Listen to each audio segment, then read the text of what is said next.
오늘 우리가 로마서 이제 세 번째 말씀이고요. 오늘 제목은 하나님의 진노라는 제목으로 함께 말씀을 나누고자 합니다. 여러분, 우리가 3주 동안 계속적으로 우리가 말씀을 나누고 있습니다. 이 로마서의 말씀을 우리가 나누면서 참 이 로마서는 성경에서 성경 말씀이 다 귀하고 또 은혜로운 말씀이고 다 중요한 말씀이지만 그 중에서도 이 로마서 말씀은 정말 이 복음에 대해서 가장 잘 설명하고 있는 말씀입니다. 우리가 놓지 말아야 할 것이 바로 이 복음이죠. 이 복음은 바로 예수 그리스도를 말씀하는 건데 우리가 절대 놓지 말아야 할 이 복음에 대해서 정말 그 핵심을 잘 우리에게 말씀하고 있는 것이 바로 이 로마서입니다. 이 로마서를 통해서 수많은 사람들이 변화되어지고 회심하고 또 이 로마서를 통해서 하나님께로 돌아오는 그런 역사가 있었다는 것이죠. 바라기는 우리가 이 수요 예배 때 이 로마서의 말씀을 계속 나누면서 어쩌면 힘든 말씀일 수도 있고요, 참 어쩌면 참 무거운 말씀일 수 있을 테지만 그러나 우리가 이 말씀을 통해서 우리가 하나님께 더 나아가고 우리 믿음이 더 성장하며 성숙되어지고 또 우리가 그 복음을 늘 붙들고 살아가시는 저와 우리 사랑하는 성도 여러분 되시기를 주의 이름으로 축원합니다. 우리가 지금까지 본 1절부터 17절까지 말씀, 1장 1절부터 17절까지의 말씀이 로마서의 서론이라고 한다면 오늘 이제 이 18절, 오늘 본문 말씀부터가 이제 로마서의 본론으로 들어가게 됩니다. 이 특별히 또 오늘 이 본문 들어가면서 이 본문부터 8장 39절까지는 이 본론을 세 가지로 세 부분으로 이렇게 나눌 수 있다면 첫 번째 부분에 해당하는 그런 말씀입니다. 또 이 본론의 첫 번째 부분에 해당되는 오늘 말씀은 또 너무나 중요한 말씀이죠. 우리가 지난 시간에 우리가 로마서 1장 16절 17절 말씀을 우리가 말씀을 나눴습니다. 이 로마서의 핵심과 주제가 되는 말씀이죠. 우리 함께 읽습니다. 16절 17절 말씀 함께 돌아가겠습니다. 시작. 내가 복음을 부끄러워하지 아니하노니 이 복음은 모든 믿는 자에게 구원을 주시는 하나님의 능력이 됨이라. 먼저는 유대인에게요 그리고 헬라에게내로다. 복음에는 하나님의 의가 나타나서 믿음에 이르게 하나니 기록된 바 오직 의인은 믿음으로 말미암아 살리람과 같으니라. 아멘. 여러분, 이 말씀 로마서 1장 16절 17절이 핵심입니다. 주제와 같은 말씀이고요. 우리가 흔히 이신칭의, 이신득의라고 우리가 사자성어로도 이야기를 하는 그런 말씀이죠. 여러분, 오늘 16절 17절 말씀 보면은 이 사도 바울이 이렇게 이야기를 하는데 사도 바울이 이 말씀을 질문을 하고 답하는 그런 방식으로 이 원어에서는 그렇게 이야기를 하고 있습니다. 그래서 답하는 부분에 대해서는 왜냐하면이란 말이 들어가 있거든요. 이렇게 질문을 하는 것과 마찬가지죠. 이 사도 바울이 먼저 16절 말씀 보니까 내가 복음을 부끄러워하지 아니한다라고 고백합니다. 내가 복음을 부끄러워하지 아니한다. 그럼 여기다 질문할 수 있습니까? 있습니다. 그러면 왜 사도 바울이 복음을 부끄러워하지 않느냐라는 질문을 할 수가 있죠.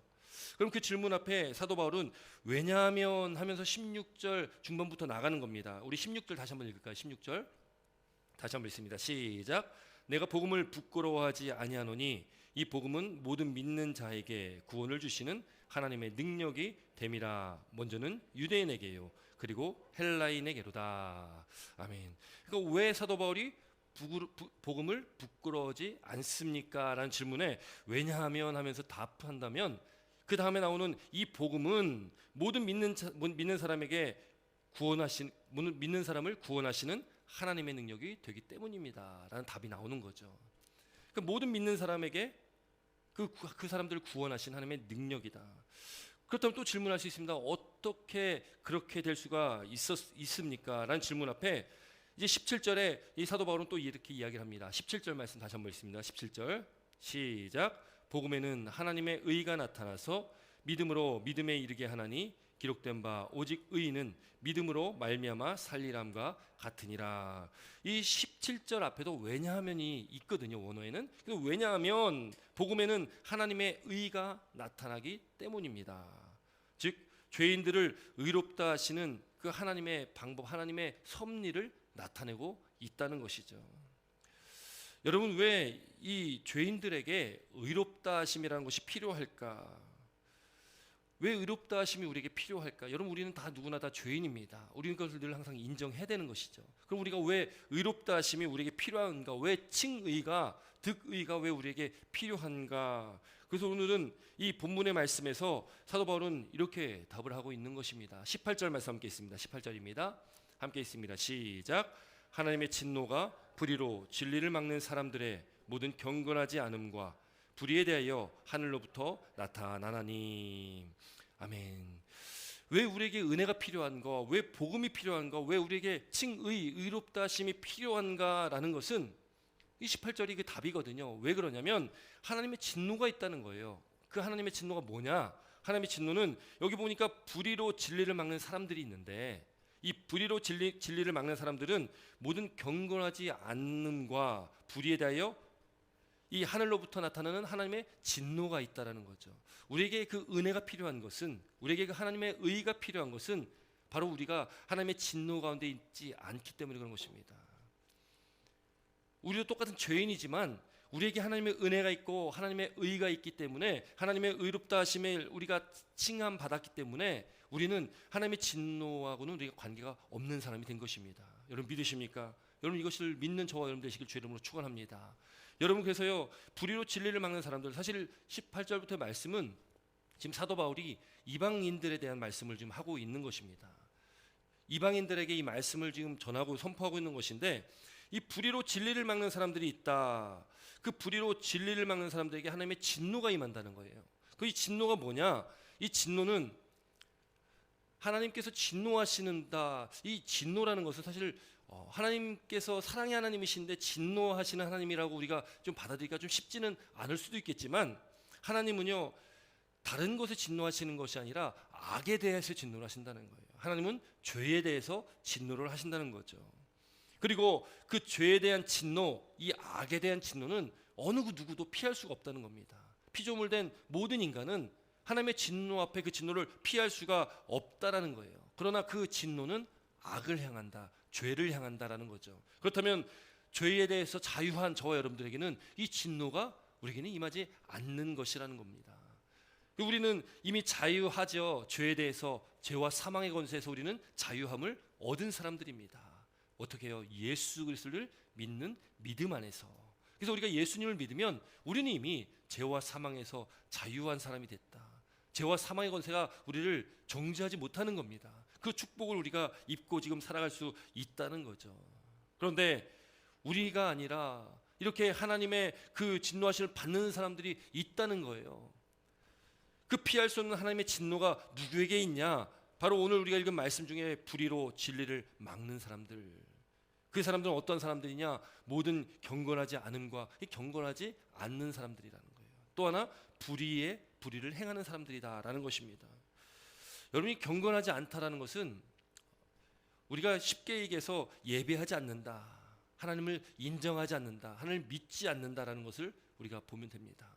이 경건이라는 것은, 이 칼빈이 경건이라는 것을 잘 설명을 했는데요, 쉽게 얘기해서 이 경건이라는 것은 하나님께서 우리에게 은혜를 주셨어요. 은총을 베풀어 주셨습니다. 하나님의 사랑이 우리에게 임했습니다. 그 하나님의 은혜와 사랑을 받은 우리가 마땅히 예수 그리스도 안에서 우리가 하나님께 올려드려야 할 반응이 있는데, 그 반응이 뭐냐? 바로 예배라는 것입니다. 이 경건이라는 것은 예배하는 삶을 말하는 거예요. 우리가 하나님께 반드시 올려드려야 할 우리의 삶의 예배, 그것이 경건이라는 거죠. 하나님 말씀에 순종하는 겁니다. 하나님을 경외하는 겁니다. 하나님을 주님으로 모시고 살아가는 것, 그렇게 합당한 예배로 우리가 하나님 앞에 올려드리는 것이 우리의 경건한 삶이라는 거죠. 그런데 이 사람들, 하나님의 진노를 받는 불의로 진리를 막는 사람들은 경건하지 않다, 또 불의하다는 것이죠. 여러분, 우리는 그렇게 하나님 앞에 구원을 입은 자들이지만, 그러나 우리도 늘 이 말씀 앞에 우리가 늘 서 있어야 되는 것이고, 이 말씀을 고울 삼아서 우리도 늘 끊임없이 우리 삶의 모습을 다 바라봐야 되는 것입니다. 왜냐하면 우리도 늘 흔들리고 쓰러질 때가 참 많지 않습니까? 우리가 하나님의 구원을 입은 자들이지만 때때로 우리도 늘 죄에 넘어지고 쓰러질 수밖에 없는 그런 연약한 존재이기 때문에 우리가 늘 이 말씀 앞에서 우리도 나에게 주신 말씀이라고 깨닫고 우리가 이 말씀을 늘 붙들고 살아가야 된다는 것이죠. 내가 지금 경건한 삶을 살아가고 있나? 내가 하나님 앞에 불의하진 않나. 이 경건과 불의의 삶, 우리가 하나님의 말씀을 따르지 않고 내 생각대로 내 뜻대로 살아가는 것, 하나님을 버리고 예배하지 않는 그 삶, 바로 그것이 불경건한 삶이 된다는 것입니다. 여러분, 우리는 경건한 자로서 또 경건한 삶의 예배를 하나님 앞에 올려드리시길 주의 이름으로 축원합니다. 매일매일 삶 가운데 우리 삶의 그 자리에서 항상 예배하시는 저와 여러분 되시길 주의 이름으로 축원합니다. 여러분, 예배는 무엇입니까? 우리가 교회 와서 예배드리는 형식적인 예배가 있지만 이 형식적인 예배뿐만 아니라 우리가 늘 하나님 앞에 우리 마음을 드리는 것, 하나님을 구하고 찾는 것, 기도는 하나님과의 대화입니다. 늘 대화하며 하나님과 함께 동행하는 그 삶, 그것이 바로 우리 삶의 예배라는 것이죠. 우리가 살아가면서 삶 속에서 주기도문하고 사도신경하고 뭐 기도하고 이렇게 형식을 맞춰 예배하는 그 삶은 쉽지 않지 않습니까? 그러나 우리가 하나님을 끝까지, 우리가 하나님을 찾고 하나님과 함께 동행하는 그 믿음의 삶, 그것이 바로 우리에게 삶의 예배라고 볼 때에 우리가 날마다 그 삶의 예배를 하나님 앞에 올려드려야 된다는 것이죠. 여러분, 그렇게 이 진리 안에서 우리가 하나님 앞에 예배를 올려드리며 경건한 삶을 살아가는 저와 여러분들, 그러나 오늘 이 말씀의 그 하나님의 진리는 그렇지 못한 자들에게 그 하나님의 진노가 임한다라고 지금 말하고 있는 것입니다. 그렇게 불경건하고 불의를 행하는 그런 많은 이방인들, 그 당시 하나님을 인정하지 않는 사람들, 하나님께 예배하지 못하는 사람들, 하나님을 신으로 바라보지 못했던 그런 사람들, 여러분, 이 진리는요, 이 진리라는 것은 하나님께서 우리에게 주신 놀랍고 크신 은혜인데, 이 진리는 변하지 않는, 불변하는 것이 바로 진리입니다. 그런데 이 진리를 사람들이 깨닫지 못한다는 거죠. 진리를 이 불경건과 불의로 막는다는 것입니다. 그런 사람들은 하나님의 진노를 피하지 못한다라는 것이죠. 여러분, 그때에 오늘 19절 20절에는 이렇게 말합니다.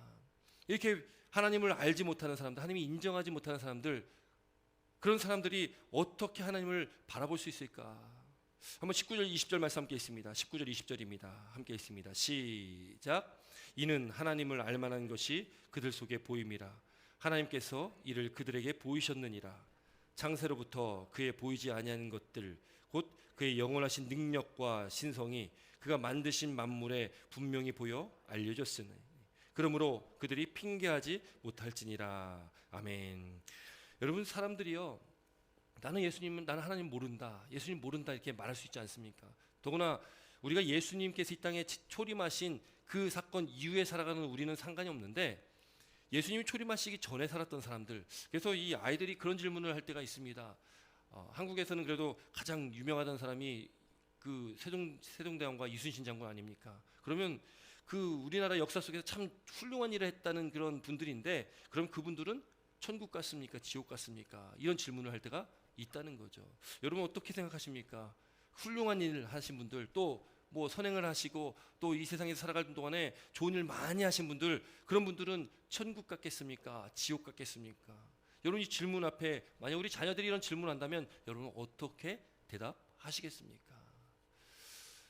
예수님이 이 땅에 오시기 전에 살았던 사람들, 또 하나님의 말씀을 알지 못했던 수많은 민족들, 그 사람들은 어떻게 됐을까? 천국 갔을까? 지옥 갔을까? 여러분, 오늘 19절 20절은 우리에게 중요한 말씀을 하고 있습니다. 세상 사람들이 하나님이 인정하지 않고 살아가는 그 사람들, 그렇게 진리를 불의로 그렇게 불경건함으로 막고 있는 그 사람들이 하나님을 인정하지 않고 하나님은 없다 얘기하는 그 사람들에게 보여주었던 하나님의 하나님을 알만한 것이 있다는 것이죠. 오늘 19절에서는 그래서 이렇게 시작합니다. 하나님을 알만한 것이 그들 속에 보임이라.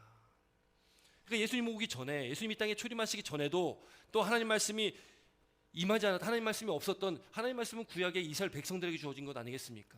그러나 이 많은 그 당시에 있었던 수많은 사람들에게도 하나님을 알만한 것들이 보여졌다는 거예요.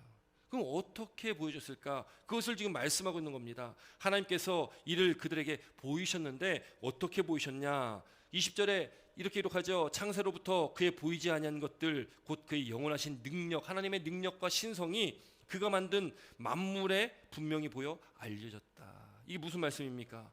하나님께서 창조하신 모든 만물에 하나님의 그 능력과 신성이 다 나타나고 있다는 것이죠. 여러분, 이것을 우리가 신학 용어로요 일반 계시라고 이야기를 합니다. 이 일반 계시는 자연 계시라고도 이야기하는데 자연 속에서 하나님께서 계시하신다, 나타내신다라는 거죠. 그래서 우리는 예수 믿으니까요. 예수 믿으니까 우리가 아주 놀라운 광경이나 아름다운 자연 속에서 있을 때 우리 감탄을 하면서 이야, 하나님께서 만드신 이 자연, 우리가 감탄할 때 있지 않습니까? 별로 감탄하지 않습니까? 우리가 감동받잖아요. 하나님께서 어떻게 이렇게 만드셨을까? 여러분, 우리가 이 육신을 가지고 살아가지만 여러분, 아무리 과학이 발달해도요 피 자체도 못 만들고 있습니다. 우리 몸을요 뭐 이게 복제한다 이야기 많이 하지 않습니까? 그것이 윤리적으로 문제가 되기 때문에 그렇게 하지 않고 있지만, 여러분, 하나님께 만드신 우리 이 몸, 여러분 만들 수가 없습니다. 여러분, 이 몸은요 하나님께 창조하신 이 몸, 이 피도 지금 과학으로도 만들 수가 없고, 여러분이 우리 인간을 떠나서 이 자연 만물 또 이 지구를 벗어나서 이 우주를 바라보면 이 광대한 우주를 여러분 어떻게 우리가 설명을 하겠습니까? 제가 우주를 굉장히 좋아합니다. 그래서 어렸을 때는 천문학자가 꿈이었었는데 그 우주에 참 관심이 많습니다. 그런 영상들을 많이 보면서 이 우주의 크기 뭐 이런 것들을 이렇게 보면은 정말 입이 다물어지지가 않는다는 거죠. 정말 우리가 상상할 수 없는, 아무리 과학이 발달해도 우주의 끝을 갈 수 없는, 그 크기도 짐작할 수 없는 그런 이 우주를 어떻게 우리가 설명하냐는 것이죠. 여러분, 우리가 학교에서 진화론을 배웁니다. 여러분, 진화론에서는요 늘 이야기하는 것입니다. 있습니다. 그게 뭐냐면 우연히라는 겁니다. 우연히 이렇게 작용해가지고 이렇게 발생되고 이렇게 시작했다. 우연이라는 걸 참 많이 말을 합니다. 그러나 우리가 볼 때 우리 몸을 봐도 그렇고 우리 모든 자연 만물도 봐도 그렇고 이 우주에 돌아가는 원리를 봐도 이것이 어떻게 우연히 이렇게 돌아갈 수가 있을까? 이거는 하나님의 창조하신 어떤 창조주의 손길이 아니고서는 이걸 우리가 설명할 수가 없다는 거죠. 하나님을 알지 못하는 사람들도, 하나님을 믿지 않는 사람들도, 하나님이 없다는 사람들도, 그들도 그 자존심 때문에 얘기하지 못해서 그렇지 뭔가 신적 존재가 있다는 것을 그들도 인정을 한다는 거죠. 그러나 하나님을 믿지 않는다는 겁니다. 하나님께서 알만한 것들을 다 보여주셨지만 인간은 그것을 믿으려 하지 않는다는 거죠. 그것을 믿고 하나님이라는 존재를 찾으려 하지 않는다는 것입니다. 하나님은 만물을 통해서 하나님 자신을 분명하게 보여주십니다. 우리가 그것을 알 수 있다는 것이죠. 하나님의 존재를, 하나님의 그 능력과 신성을 우리는 만물을 통해서 알 수 있다는 거죠. 여러분, 시편 19편에도요 이 일반 계시, 그 자연을 통해서 하나님께서 이루신 일들을 우리가 볼 수 있다라는 것을 우리가 보게 됩니다. 우리 한번 같이 읽습니다. 시편 19편 1절부터 6절까지 말씀입니다. 함께 읽습니다. 시작.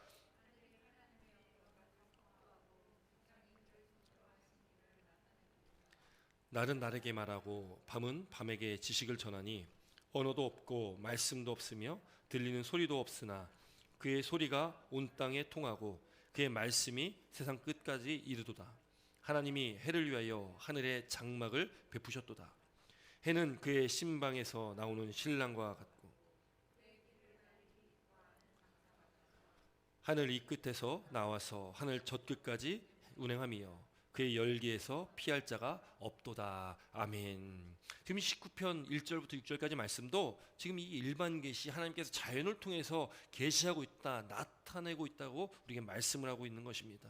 여러분, 그래서요 오늘 본문 20절 마지막 부분에 보면은 이렇게 기록하고 있는 거예요. 그러므로 그들이 핑계하지 못할지니라. 누가요?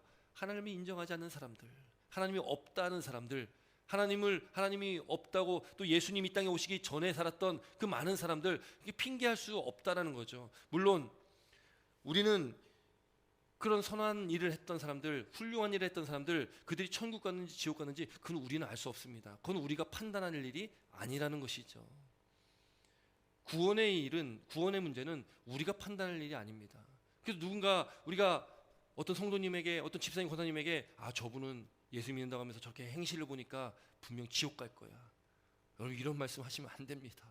누구를 판단하고 정죄하고 우리가 그렇게 구별지으면 안 된다는 거죠. 왜요? 이 구원의 문제는 하나님께 달려있는 문제입니다. 하나님의 주권과 섭리 안에 있는 문제이기 때문에 우리가 누구를 판단할 수가 없는 것입니다. 세종대왕 이순신 장군이 어디 갔는지 우리는 알 수 없습니다. 하나님만이 아시는 거죠. 그러나 하나님께서 보여주신 이 자연 만물 가운데 하나님을 깨닫고 하나님을 인정하는 사람이라면 하나님께서 구원의 은혜를 주셨다는 것이죠. 여러분, 우리는 그것을 믿고 나아가야 되는 것입니다. 또 하나, 여러분, 일반 계시와 함께 우리에게 주신 것이 있습니다. 그것이 뭐냐면 양심이라는 거예요. 양심. 여러분, 양심 있으시죠? 양심 없으시면 안 되잖아요. 양심이 있죠. 우리 누구에게나 양심이 있습니다. 그런데 이 양심이라는 거는요, 우리가 뭐 배워서 우리가 갖고 있는 것도 아니고, 우리가 태어나면서 자연스럽게 아이들도 양심이 있고 누구나 다 양심이 있습니다. 그것은 하나님께서 우리 인간에게 주시는 그 양심이라는 거죠. 로마서 12장 14절 15절에 이렇게 기록합니다. 율법 없는 이방인의 본성으로 율법의 일을 행할 때에는 이 사람은 율법이 없어도 자기가 자기에게 율법이 된다. 이거 양심이거든요. 자기가 자기에게 율법이 되나니 이런 이들은 그 양심이 증거가 된다. 자기 양심이 있다는 거죠.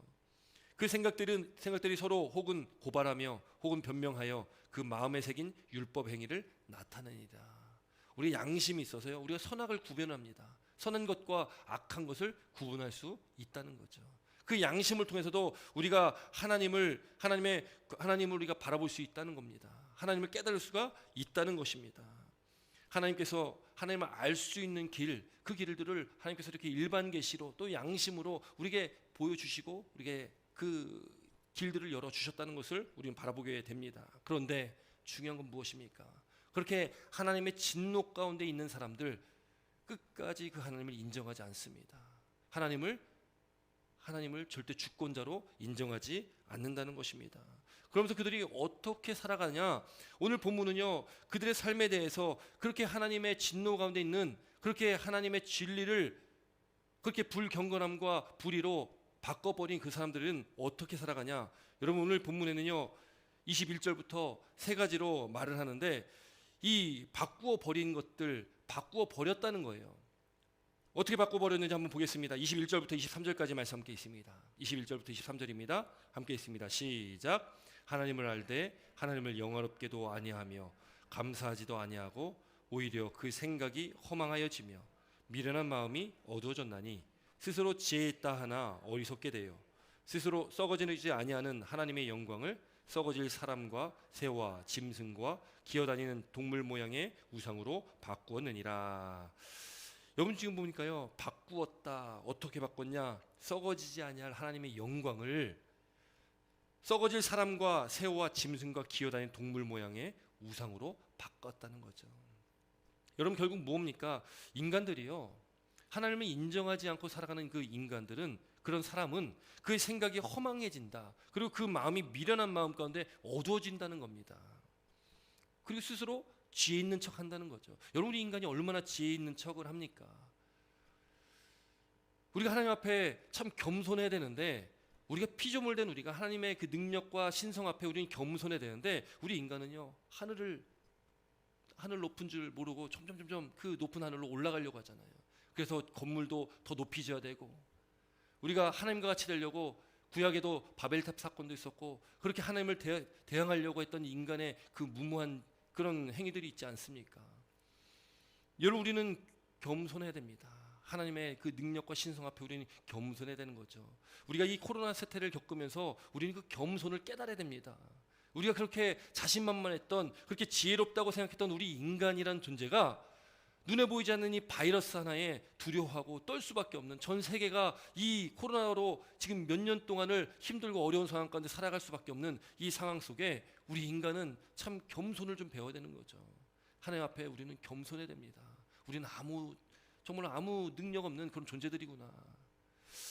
우리가 하나님의 능력을 나타내고 지금 썩어지지 아니할 하나님의 영광을 사람들이 자꾸 그걸 바꾸는 거예요. 썩어질 세상의 어떤 가치들, 그 사람과 새와 짐승과 기어다니는 동물, 이건 이제 우상을 말하는 거죠.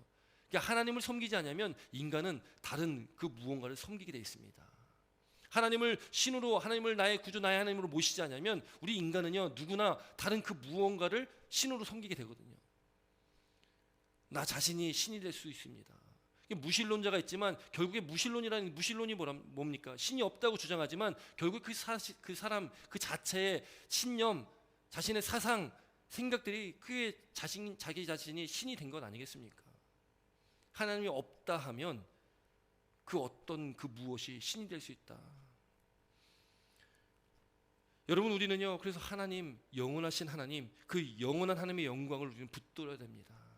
썩어질 세상의 가치를 쫓지 말아야 되고, 썩어질 것들을 우리가 의지하지 말아야 된다는 거죠.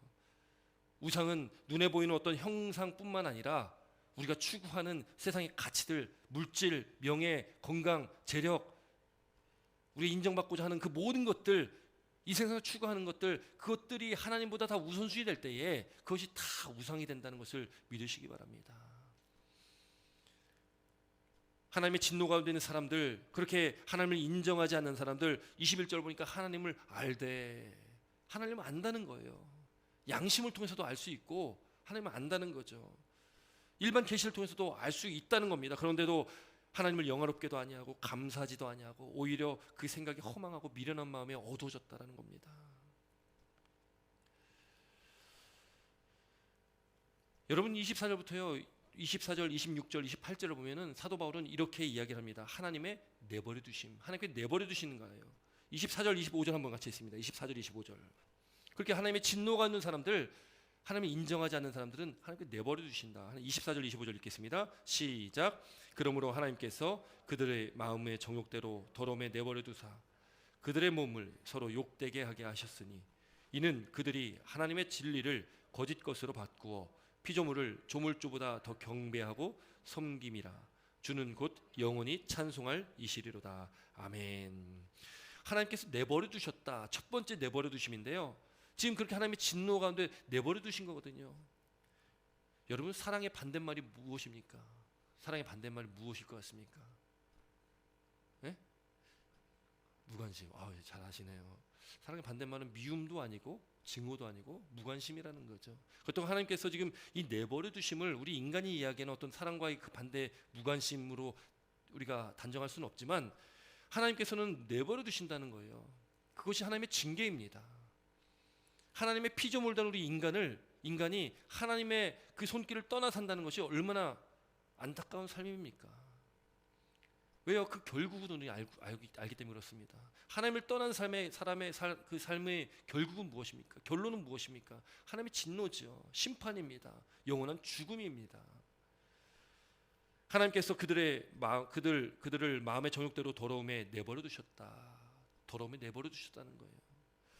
그들 몸을 서로 욕되게 하셨다라는 거죠.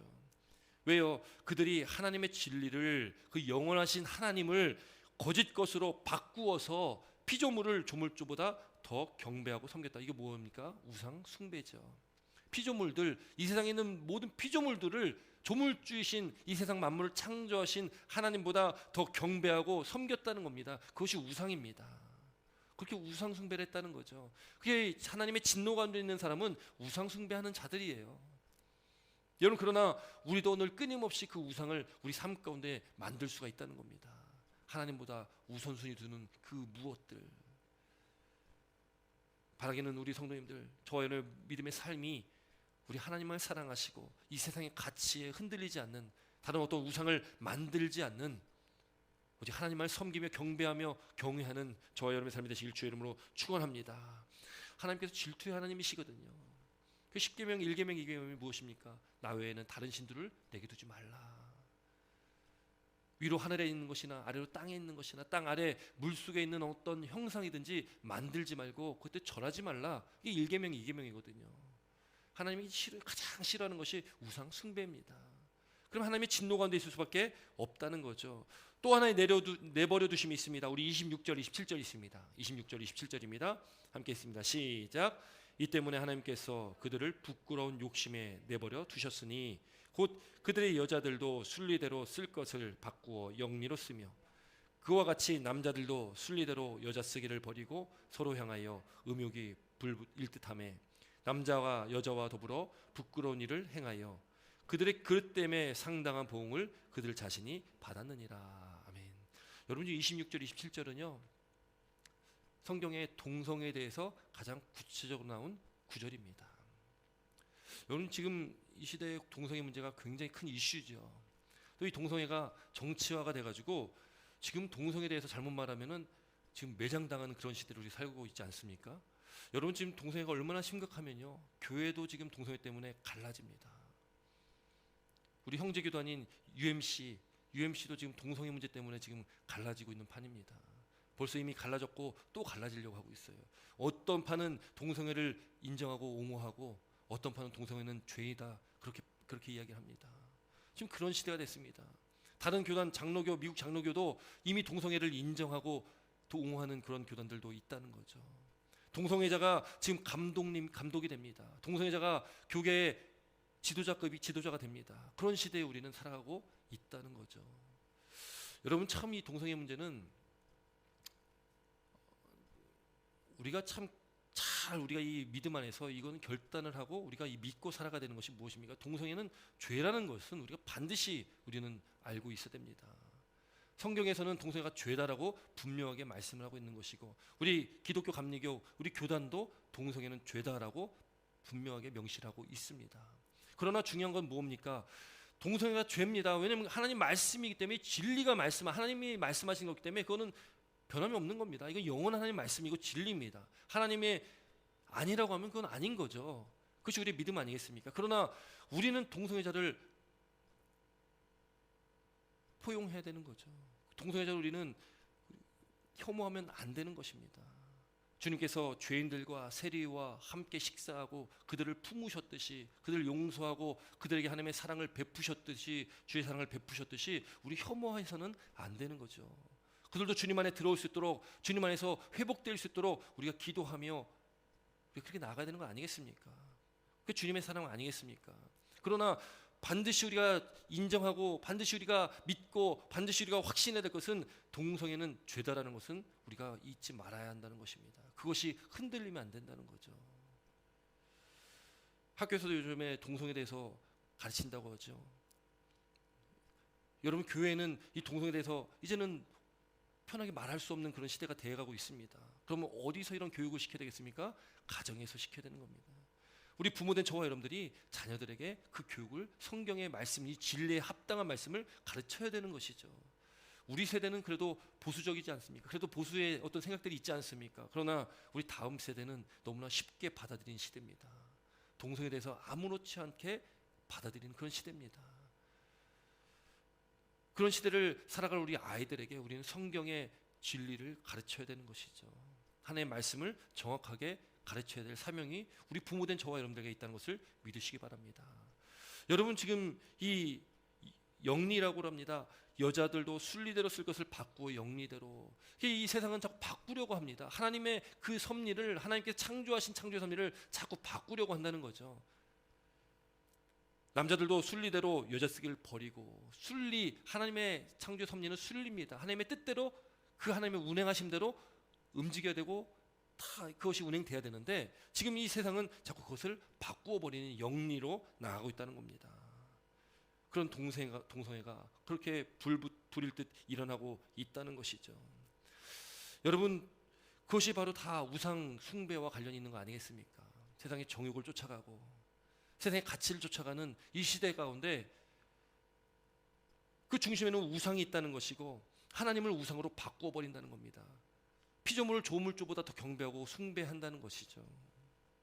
우리가 이런 시대 속에서 우리는 하나님의 말씀이 진리를 붙들고 우리 하나님만을 경배하며 나아가야 된다는 겁니다.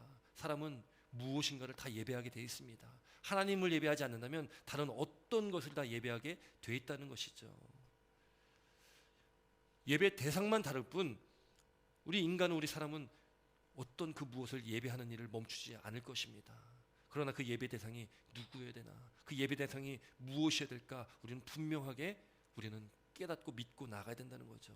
우리가 예배할 대상은 오직 하나님 한 분이시라는 것을 믿으시길 주의 이름으로 축원합니다. 하나님 말씀이 진리라는 것을 주의 이름으로 축원합니다. 세상은 진리가 왜 교회만 있냐, 밖에도 진리가 있다라고 말하지만 오직 진리는 하나님의 말씀뿐입니다. 영원한 것은 오직 하나님이시고 영원한 것은 오직 하나님의 말씀이라는 것을 믿으시기 바랍니다. 여러분 또 하나님께서 내버려 주신 것이 있죠. 28절부터 31절까지 함께 있습니다. 28절부터 31절입니다. 함께 있습니다. 시작. 또한 그들이 마음에 하나님 두기를 시험하며 하나님께서 그들을 그 상실한 마음대로 내버려 두사 합당하지 못한 일을 하게 하셨으니 곧 모든 불의, 추악, 탐욕, 악의가 가득한 자요, 시기, 살인, 분쟁, 사기, 악독이 가득한 자요, 수군수군하는 자요, 비방하는 자요, 하나님께서 미워하시는 자요, 능욕하는 자요, 교만한 자요, 자랑하는 자요, 악을 도모하는 자요, 부모를 거역하는 자요, 우매한 자요, 배약하는 자요, 무정한 자요, 무자비한 자라. 여러분, 지금 하나님께서요, 그런 마음에 하나님 두기를 싫어한다는 거예요. 누가요? 하나님의 진노 가운데 있는 사람들이 그렇습니다. 하나님을 마음에 두기 싫어한다. 그래서 전도하기가 정말 힘들지 않습니까? 복음 전하기 참 힘들지 않습니까? 왜 그렇습니까? 받아들이려 하지 않습니다. 빛이 이 세상에 오셔서, 빛 대신 예수님이 이 땅에 오셔서 빛을 비췄지만 어두운 빛을 깨닫지 못하는 거죠. 왜요? 빛이 비치면요, 그 어둠의 그 실체가 드러나게 되거든요. 세상 사람들은 그래서 그 빛을 거부합니다. 예수님 빛으로 이 땅에 오셨지만 빛 대신 예수님을 인정하지 않고 그 빛을 다른 곳을 찾아요. 그 세상에서 그 빛을 찾는 것입니다. 거짓된 빛, 참빛은 오직 예수님이신데, 그 예수님이신 참빛인 예수님을 쫓지 않고, 예수를 믿지 않고 거짓된 빛을 세상에서 쫓는 거예요. 세상에서 그 빛을 찾습니다.